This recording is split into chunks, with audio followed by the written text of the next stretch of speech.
Good morning, freshmen. It's Monday. And today, this Hufflepuff is going to be talking about Harry Potter. Christina Horner of the recently closed down YouTube channel 5 Awesome Girls put up a video on her personal channel the other day asking us that are going to LeakyCon to thank J.K. Rowling for everything she's done for us. I missed the deadline by a few days, but I really liked the idea, so I'm here to do it anyways. I started reading the books with my dad when I was about 7 or 8. He saw it on the news when it was in pre-production for the movie, and my sister was reading it at the time, and he stole the book from her, and we read it together.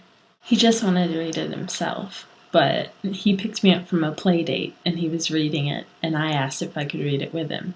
So my dad read me Sorcerer's Stone, Chamber of Secrets, and then I read Prisoner of Azkaban to him. I tried to keep it all in the family, and I read Goblet of Fire and Order of the Phoenix with my mom for the first time. But then my parents got too slow and had things to do, so I read the last two by myself. It was at that point that I became obsessed in the way that most people completely would not understand.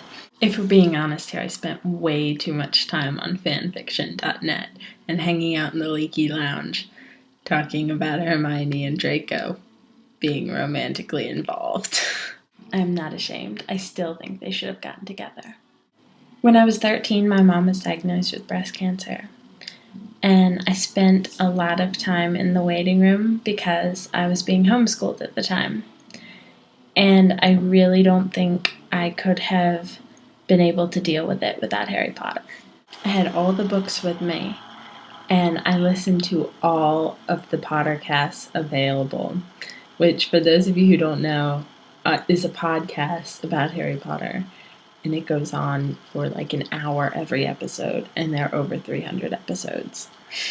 That summer I attended my first Wizard Rock concert, and I saw Dumbledore and Harry and the Potters live at Cat's Cradle in Carborough. I had just turned 14, and I went alone with my parents and my aunt. And I was in the crowd, and I knew all the words because I'd been listening to Wizard Rock on my own. And people just started talking to me. Just people would come up and ask what house I was in, and it was just an amazing thing to be a part of. And since then, I've continued to hold it very, very close to my heart. I watched all things put on by Star Kid Potter, which are a Harry Potter musical and a Harry Potter sequel, and I love them. They're amazing. They are totally awesome. And then when I came here to Austria, I was in class one day, and a girl came up to me from a different class and said, "You know Star Kid Potter? That's totally awesome." Obviously, this girl is now one of my best friends. And now we've got Pottermore coming, which is basically like kissing goodbye my social life, because I'll be spending a lot of time on it. So yes, I am a Potter nerd, and I wear my sweater with pride. And so when people ask me, why are you paying to go to LeakyCon? That's the lamest thing ever. I kind of just want to say, have you met me at all? So thank you, J.K. Rowling, for everything you've done for me. And thank you, Harry, for half a lifetime worth of adventures. Corinne, I'll see you tomorrow.